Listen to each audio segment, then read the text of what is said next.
Hi hello வணக்கம். இது உங்கள் ஆப்லரிஸ்டி கனடாவின் வாங்க பேசலாம்.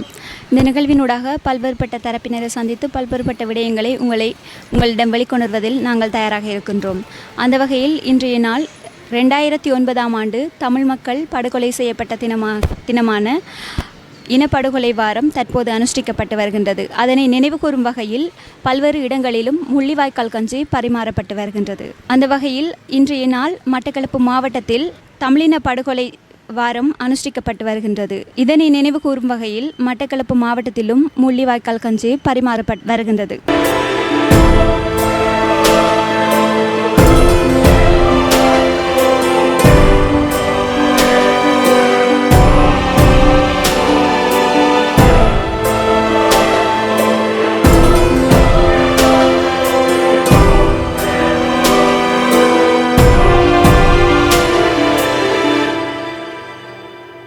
மட்டக்களப்பு மாவட்டத்திலே முள்ளிவாய்க்கால் நினைவேந்தல் இடம்பெற்று வருகின்ற நிலையில் வடகிழக்கில் மனித உரிமைகளுக்காக செயற்பட்டு வருகின்ற அருப்பணி கந்தையா ஜெகதாஸ் அவர்கள் எம்முடன் இணைந்திருக்கின்றார். அவரிடம் இது பற்றிய தகவல்களை கேட்டறிவோம். வணக்கம் ஐயா. வணக்கம். வடகிழக்கில் இனப்படுகொலை வாரம் அனுஷ்டிக்கப்பட்டு வருகின்றது. யுத்தம் நடைபெற்று 15 ஆண்டுகளை கடந்துவிட்டது. தற்போது தமிழர்களின் நிலை எவ்வாறு இருக்கின்றது? உண்மையிலே முள்ளிவாய்க்கால் இனப்படுகொலை நடந்து கிட்டத்தட்ட 15 வருடங்களை கடந்து நாங்கள் நிற்கிறோம். அதாவது 2009ஆம் ஆண்டு தமிழின அழிப்பு என்பது அல்லது முள்ளிவாய்க்கால் இனப்படுகொலை என்பது இந்த நூற்றாண்டிலே உலகிலே நடத்தப்பட்ட மிகப்பெரிய இனப்படுகொலை. அந்த இனப்படுகொலையை சந்தித்த அந்த தமிழினம் இன்று வரை அந்த இனப்படுகொலைக்கு நீதி கிடைக்கவில்லை. இரண்டாவதாக அன்று முள்ளிவாய்க்காலிலே நேரடியான ஒரு இனப்படுகொலையை நிறைவேற்றி மிகப்பெரிய மனித வதை, அதாவது மிகப்பெரிய மனித பேரவலம் அல்லது மனித வேள்வியை அன்றைய ராஜபக்ச அரசு நடத்தி முடித்தது. அதன் பின்னர் இந்த 15 ஆண்டுகள் கட்டமைக்கப்பட்ட இன அழிப்பு தமிழ் மக்களுக்கு எதிராக மேற்கொள்ளப்பட்டு வருகின்றது. தமிழுடைய தாயக பகுதிகளிலே நிலங்கள் அபகரிக்கப்படுகின்றன. தமிழ் மக்களுடைய கலாச்சாரம் திட்டமிட்டு சீரழிக்கப்படுகிறது.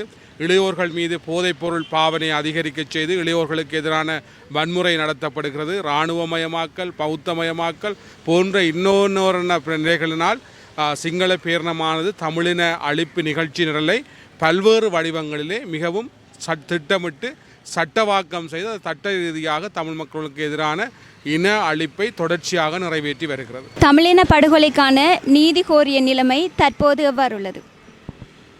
தமிழின படுகொலைக்கான நீதி கோரிய நிலைமை பல்வேறு வடிவங்களிலே முன்னெடுக்கப்பட்டிருந்தது. அதாவது இலங்கையிலே கிட்டத்தட்ட 75 ஆண்டுகளுக்கு அதிகமாக தமிழ் மக்கள் அடக்கி ஒடுக்கப்பட்டார்கள், இன சுத்திகரிப்பு செய்யப்பட்டார்கள், பல்வேறு அவலங்களை சந்தித்தார்கள். அந்த இன அழிப்பினுடைய இன சுத்திகரிப்பின் உச்சமாகத்தான் 2009ஆம் ஆண்டு இனப்படுகொலை நிறைவேற்றப்பட்டது. ஆனால் அதற்கு பின்னர் தமிழர்கள் தம்முடைய நீதியை பல்வேறு இடங்களிலே பல்வேறு வடிவங்களிலே கேட்டார்கள். அதாவது சர்வதேசத்தை நோக்கி ஐநா மனித உரிமைகள் ஊடாகவும் சர்வதேச நிலைகளிலே தங்களுடைய நீதியை கேட்டார்கள். இன அழிப்புக்கு நீதி வேணும் என்று சொல்லியும், காணாமலாக்கப்பட்டவர்களுக்கு நீதி வேண்டும், அரசியல் கைதிகளுக்கு நீதி வேண்டும், தங்களுடைய பூர்வீகமாக தாங்கள் வந்த நிலங்களிலே வாழ்ந்த நிலங்கள் அபகரிக்கப்பட்டு இருக்கிறது, அபகரிக்கப்பட்ட நிலங்கள் தங்களுக்கு மீளத் தர வேண்டும் என்றும், அபகரிக்கப்படுகின்ற இன நில அபகரிப்பும் தமிழர்களுக்கு எதிரான அதாவது கட்டமைக்கப்பட்ட இன அழிப்பு நிறைவேற்ற தடுக்கப்பட வேண்டும் என்று சொல்லி பல்வேறு வகையிலே அவர்கள் நீதி கேட்டார்கள். ஆனால்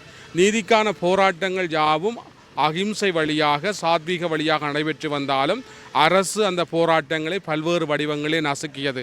அதாவது இந்த போராட்ட செயற்பாட்டாளர்கள் மீது வன்முறையை ஏவியது, அவர்களை அச்சுறுத்தியது, அவர்களை கைது செய்தது. அந்த நீதி கேட்கின்ற பலரை அரசு அச்சுறுத்தியும் கைது செய்தும் சிறையிலிட்டும் பல்வேறு விதமான உளவியல் சித்திரவதைகளையும் அவர்களுக்கு எதிராக கொடுத்தது. அது மாத்திரமல்ல, இந்த நீதி கோரிய இந்த போராட்டங்களை அதாவது சமூகத்திற்கு கொண்டு வந்து அல்லது சர்வதேசத்துக்கு முன்னர் வெளிக்கொண்டு வந்த ஊடகவியலாளர்கள் கூட அச்சுறுத்தப்பட்டும் பலவிதமான உளவியல் சித்திரவதைகளுக்கு உட்படுத்தப்பட்டார்கள். ஆகவே இந்த நீதி கோரிய சாத்வீகமான அகிம்சை போராட்டங்களை அரசு வன்முறையினாலும் பல்வேறு சட்டங்களை இயற்றியும் அதை அடக்கி வருகின்றன. அண்மையிலே நிறைவேற்றப்பட்ட நிகழ்நிலை சட்டமாக இருக்கலாம், பாதுகாப்பு, அதாவது பயங்கரவாத எதிர்ப்பு சட்டமாக இருக்கலாம். இந்த 2 சட்டங்களும் கூட நீதி கோரிய அமைதி வழியிலான சாத்வீக நியாயமான போராட்டங்களை நசுக்குவதற்காக அரசினால் நிறைவேற்றப்பட்ட சட்டங்கள். ஆகவே எங்களுக்கு தெரியும், தமிழ் மக்களுடைய வரலாற்றிலே தங்களுக்கு இழைக்கப்பட்ட அநீதிகளுக்கும் அடக்குமுறைகளுக்கும் 20 ஆண்டுகள் அகிம்சை போரை அவர்கள் நீதி கோரி அகிம்சை போரை நடத்தி அது அரசினால் வன்முறையினால் அடக்கப்பட்டபடியால் தான் அது ஆயுத போராட்டமாக மாறியது. பின்னரும் கூட இனஅழிப்புக்கு பின்னரும் கூட தமிழ் மக்கள் நீதி கோரி வன்முறையற்றி மென்முறையோடு அமைதி வழியிலே நடத்தப்படுகின்ற போராட்டத்தையும் அரசு வன்முறை கொண்டும் சட்டங்கள் கொண்டும் அடக்கித்தான் வருகிறது. தமிழர்களுக்கான தீர்வு விடயங்கள் எவ்வாறு இருக்கின்றது? உண்மையிலே எங்களுக்கு தெரியும், தமிழருடைய தீர்வு என்கின்ற பொழுது தமிழ் மக்களுடைய மரபு வழி தாயகம், தமிழர்கள் ஒரு தனி தேசிய இனம், அவர்களுக்கு சுயநிர்ணய உரிமை உண்டு.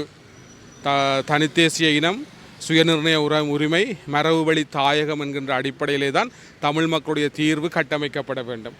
ஆனால் அந்த தீர்வை குறித்தும் பலவிதமான குழப்பங்களை இந்த அரசு மாத்திரமல்ல, தமிழ் கட்சிகள் அல்லது தமிழ் தேசியத்தில் இருக்கிறவர்கள் ஒற்றுமைப்படாத அளவுக்கு குழப்பி வைத்திருக்கிறார்கள்.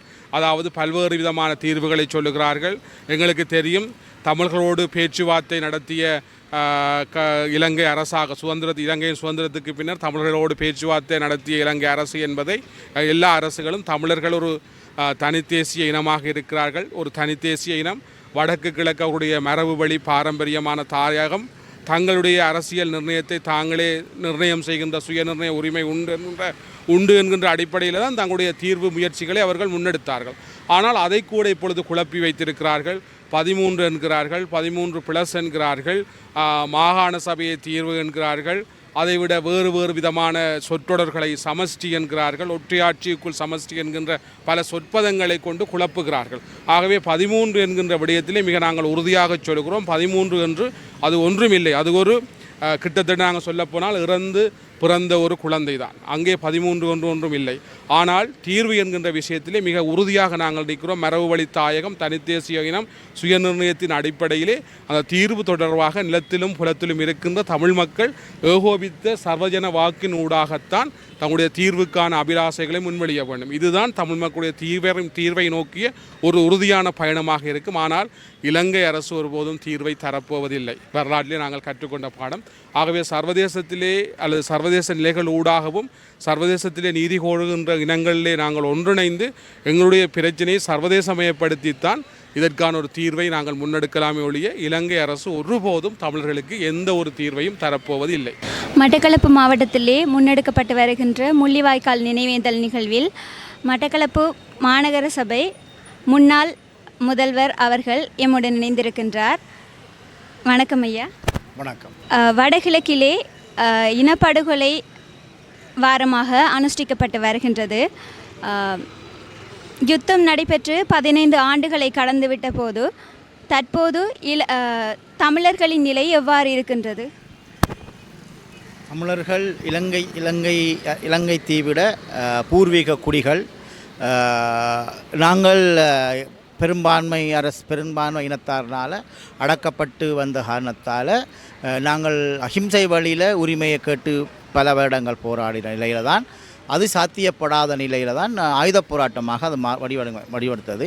அந்த ஆயுத போராட்டமும் உலகத்திலேயே சிறந்த ஒரு போராட்டமாக அது பலரால் போற்றப்பட்டாலும் இறுதியாக முள்ளிவாய்க்காலில் சர்வதேசத்தில் பல நாடுகள் ஒத்துழைப்போடு அந்த போராட்டம் மழுங்கடிக்கப்பட்டது. அந்த போராட்டத்தில் அண்மையில் அன்னளவாக 1,50,000 பேர் படுகொலை செய்யப்பட்டிருந்தார்கள். இந்த படுகொலை செய்யப்பட்ட அந்தளவு பொதுமக்கள் படுகொலை செய்யப்பட்டிருந்த நிலையிலும் எங்களுக்கு இதுவரையில் எந்த நீதியும் கிடைக்கப்படவில்லை. இலங்கை அரசாங்கம் ஸ்ட்ரக்சர்ட் கட்டமைக்கப்பட்ட ஒரு இனப்படுகொலையை தொடர்ச்சியாக செய்து கொண்டு வருகின்றது. அந்த இனப்படுகொலையில் அதி உச்சமான செயலாகத்தான் நாங்கள் இந்த முள்ளிவாய்க்கால் படுகொலையை நாங்கள் பார்க்கின்றோம். வடகிழக்கு தாயக பூமியான தமிழர்கள் தாயக பூமியை பெரும்பான்மை இனத்தை கொண்டு பல வகைகளில் எங்களோட பரம்பலை குறைக்கிறது, எங்களோட நிலங்களாக அபகரிக்கிறதும் எங்களோட பொருளாதாரத்தை அளிக்கிறதுமான பல ஸ்ட்ரக்சர்டு பல வகையான முறையில் கட்டமைக்கப்பட்ட முறையில் எங்களை இன அழிப்பை செய்து கொண்டு இருந்தது. அதில் இலங்கை அரசாங்கம் தனது நிகழ்ச்சி நிரல் இலங்கை அரசாங்கத்திற நிகழ்ச்சி நிரல் எந்த அரசாங்கம் வந்தாலும் சரியாக அதே நிகழ்ச்சி நிரலை கொண்டு செல்லக்கூடியதாகத்தான் இருந்தது. அதில் ஒவ்வொரு கட்டமாக வந்து கொண்டிருந்தது. ஆரம்பத்தில் குடியேற்றங்கள் என்ற போர்வையில் எங்களோட அம்பாறை மாவட்டம் மட்டக்களப்பு மாவட்டத்தில் இருந்த பெரும்பகுதி பறிவோனது அம்பாறை மாவட்டமாக திருவோணமலை திருவோணமலை பெரும்பான்மையாக தமிழ் பெரும்பான்மை இருந்தது. அந்த நிலையில் சேருவில என்றொரு பிரதேசத்தை இணைத்து குடியேற்றங்களை அமைத்து 57க்கும் மேற்பட்ட தமிழ் கிராமங்களை சிங்கள கிராமமாக மாற்றி எங்களோட பெரம்பலை குறைத்து திருவோணமலையில் நாங்கள் இப்போ சிறுபான்மை ஆகிட்டோம். அம்பாறையில் சிறுபான்மை ஆகிட்டோம். மட்டக்களப்பு ஒன்று தான் கிழக்கு மாகாணத்தில் பெரும்பான்மையாக தமிழர்கள் இருக்கிற காரணத்தினால அதை குறைக்கிறதுக்கான இப்போ பல வகையில் எங்களோட காணிகளை அபகரிக்கிறதும் சிங்கள பெரும்பான்மையினரை குடியேற்றுறதும் மூலமாக எங்களோட பரம்பரை குறைஞ்சி வடகிழக்கில் எந்த பிரதேசத்திலையும் பெரும்பான்மையாக தமிழர்கள் இருக்கக்கூடாது என்ற நிலப்பாட்டை அரசாங்கம் மிக தெளிவாக நடத்தி கொண்டு வருகின்றது. இதற்காக பல வகையில் நாங்கள் போராடினாலும் ஆனால் அரசாங்கத்திலிருந்து நாங்கள் எந்த நீதியும் இதுவரைக்கும் பெறவில்லை. இன்னைக்காக வடகிழக்கில் தமிழ் அரசியல் கட்சிகள் என்ன செய்கின்றன? தமிழ் அரசியல் கட்சிகள் எங்களை தமிழ் அரசியல் கட்சிகள் எடுத்தீங்கன்னு சொன்னால் சிலர் புலனாய்வாளர்களோட இயங்குகிற அரசியல் கட்சிகள் இருக்கின்றது. சிலர் அரசாங்கத்தோடு இயங்குகிற அரசியல் கட்சி இருக்கிறது.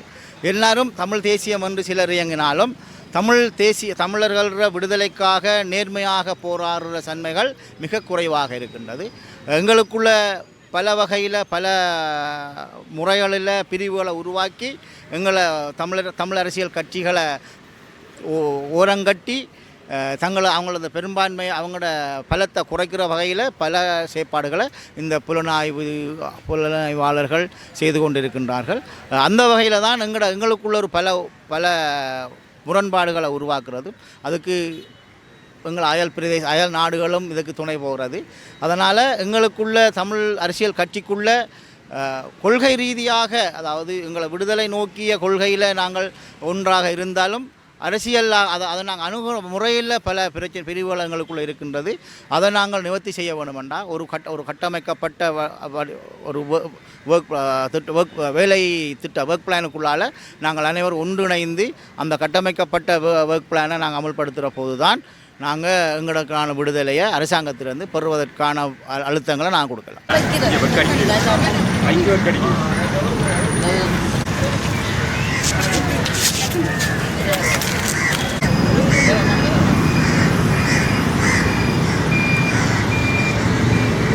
முள்ளிவாய்க்காலிலே நிகழ்த்தப்பட்ட இந்த நூற்றாண்டின் உலகின் மிக பெரிய இனப்படுகொலை பகுதியிலே இந்த முள்ளிவாய்க்கால் கஞ்சி பரிமாறுகிறோம். ஏனென்று சொன்னால் 2009ஆம் ஆண்டு தமிழின இனப்படுகொலை நடந்தபோது முள்ளிவாய்க்கால் என்கின்ற அந்த முல்லைத்தீவு மாவட்டத்திலே உள்ள அந்த முள்ளிவாய்க்கால் பிரதேசத்திலே தமிழ் மக்கள் அடக்கி ஒடுக்கப்பட்டு அரசினால் கொன்றொடுக்கப்பட்ட பசி போக்கியது இந்த கஞ்சி தான். உப்பில்லாமல் வெறும் அரிசியோடும் நீரோடும் கஞ்சி தான் பலருடைய உயிரை காப்பாற்றியது. ஆனாலும் இந்த கஞ்சிக்காக வரிசையிலே நின்ற சிறுவர்கள் தொடக்கம் கர்ப்பிணி தாய்மார்கள் வயோதிபர்கள் இலங்கை அரசினுடைய அன்றைய ராஜபக்ச அரசுடைய இராணுவ தாக்குதலினாலும் கொத்துக்குண்டுகளினாலும் விமான தாக்குதலினாலும் படுகொலை செய்யப்பட்டார்கள். ஆகவே ஒருவேளை உணவை ஒருவேளை பசியை கொடிய பசியை பூர்த்தி செய்வதற்காக உருவாக்கப்பட்ட அல்லது சமைக்கப்பட்ட கஞ்சி தொட்டிகளும் கஞ்சி பானைகளும் அரசு நெறிகுண்டு வீச்சுகளால் இறந்த மக்களுடைய இரத்தம் பற்றி இரத்த பானைகளாகியது. ஆகவே அன்று ஒருவேளை உணவாக மக்களுடைய உயிரை காப்பாற்றி அல்லது பசி போக்கி இந்த கஞ்சியை இந்த முள்ளிவாய்க்கால் வாரத்திலே நாங்கள் நினைவு கூர்ந்து எங்களுடைய உரிமைகளையும் எங்களுடைய போராட்டத்தையும் நாங்கள் எங்களுடைய உரிமை பயணத்தை நாங்கள் அடுத்த சந்ததிக்கு பகிர்ந்து கொள்வதோடு மாத்திரமல்ல, நாங்கள் இனி இந்த உலகத்திலே இப்படியான இன அழிப்புக்கு நாங்கள் எதிராக இருக்கிறோம்.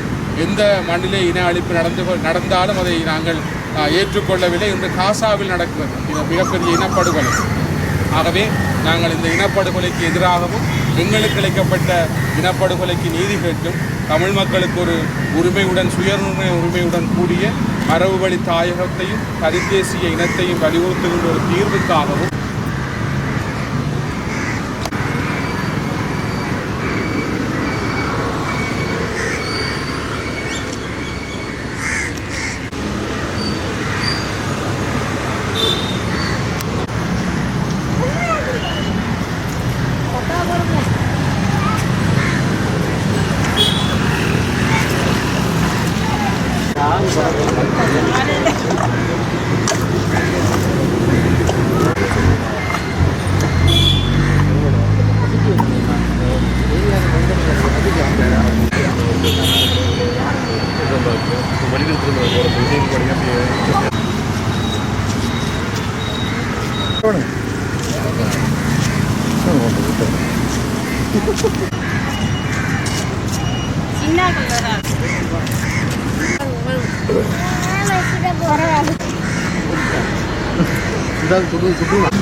வயசு 47 வயசு கூட காலையில்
அந்த தம்பியை கொடுங்க.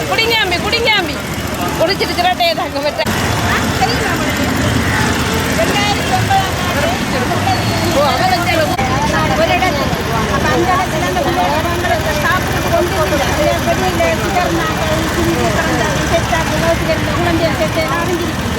அப்போ அன்றைக்கு அவங்களுக்கு சாப்பிட்றது ஒன்றும் இல்லை. எங்கேயோ கொஞ்சம் கொஞ்சம் குடியரிசி இருக்குது. அந்த வெத்தம் படிஞ்ச தண்ணியில் பைக்கில் இருக்கிறதுக்கு இல்லாமல் சிரட்டை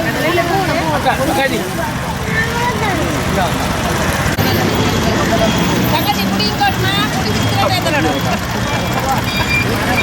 அவளோட போ அந்த காய்ச்சி எடுங்க எடுங்க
புள்ள கவனம்